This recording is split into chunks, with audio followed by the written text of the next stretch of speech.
ప్రభునందు ప్రియమైన వాళ్ళారా, మీరంతా బాగా ఉన్నారని, మరి 2 దినముల్లో మిమ్మల్ని మీరు పరీక్షించుకుంటూ పరిశుద్ధత నుంచి అతి పరిశుద్ధతలోనికి ప్రవేశిస్తున్నారని ఆశిస్తున్నాను. ఈరోజు దేవుడు మనకు గుర్తు చేస్తున్న ఒక వాక్య భాగము కీర్తనల గ్రంథము 51వ సంకీర్తన మొదటి వచనము.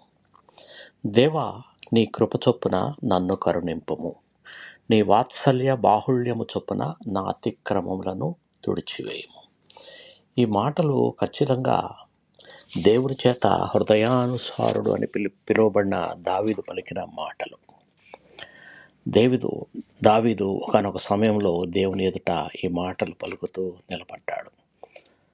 చేసిన పాపానికి పశ్చాత్తాపంగా ఆ పాపాన్ని వదిలిపెట్టి మరి దేవుని ఎదుట నన్ను పరీక్షించము అని దేవుని ఎదుట నిలబడినట్టుగా చూస్తుంటాం.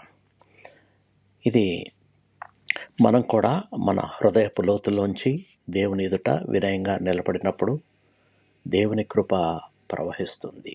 దేవా, నీ కృప చొప్పున నన్ను కరుణింపుము అని మనం వేడుకునే వేళ అది మనం మన పాపాన్ని ఒప్పుకొని మార్పును కోరుకునే హృదయము కలిగి దేవుని ఎదుట నిలబడినట్టుగా అర్థమవుతుంది. దేవుని వాత్సల్యం మన తప్పులను మాత్రమే కాదు, మన హృదయాలను కూడా నూతనపరుస్తుంది. ఆయన క్షమాపణ మనలను సిగ్గులోనే వదిలిపెట్టదు, కానీ ఆశలోనికి నడిపిస్తుంది. కాబట్టి చేసిన పాపాన్ని బట్టి సిగ్గుతో తల ఉంచుకొని దేవుని ముందు నిలబడిన నీవు ఈరోజు దేవుని అత్యంత కృపచేత ఆయన క్షమాపణ పొందుకొని మరి ఒక ఆశతో, ఒక గౌరవంతో తల ఎత్తుకునే రోజు వచ్చింది. కాబట్టి మనం నిజమైన పశ్చాత్తాపంతో, విశ్వాసంతో దేవుని వైపు తిరుగుదాం. ఆయన కృప మన జీవితాలను ఒక కొత్త దారిలో నడిపిస్తుంది. ప్రార్థన. ప్రేమమయుడైన తండ్రి, ప్రభువా, నీ అపారమైన ప్రేమకు స్తోత్రములు. నీ వాత్సల్య బాహుళ్యము చొప్పున మా అతిక్రమములను తుడిచివేయము. మా హృదయాలను పరిశుద్ధపరిచి నూతనమైన ఆత్మ మాలో నింపండి. మేము నీ చిత్తానుసారంగా జీవించినట్లు దారి చూపండి.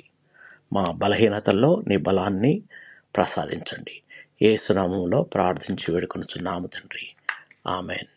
ప్రియులారా, మీకు ఎవరికన్నా ప్రార్థన అవసరత ఉంటే మీరు నాకు మెసేజ్ చేయొచ్చు. దేవుడు మిమ్మల్ని బహుగా దీవించి భద్రపరచునుగాక. ఆమెన్.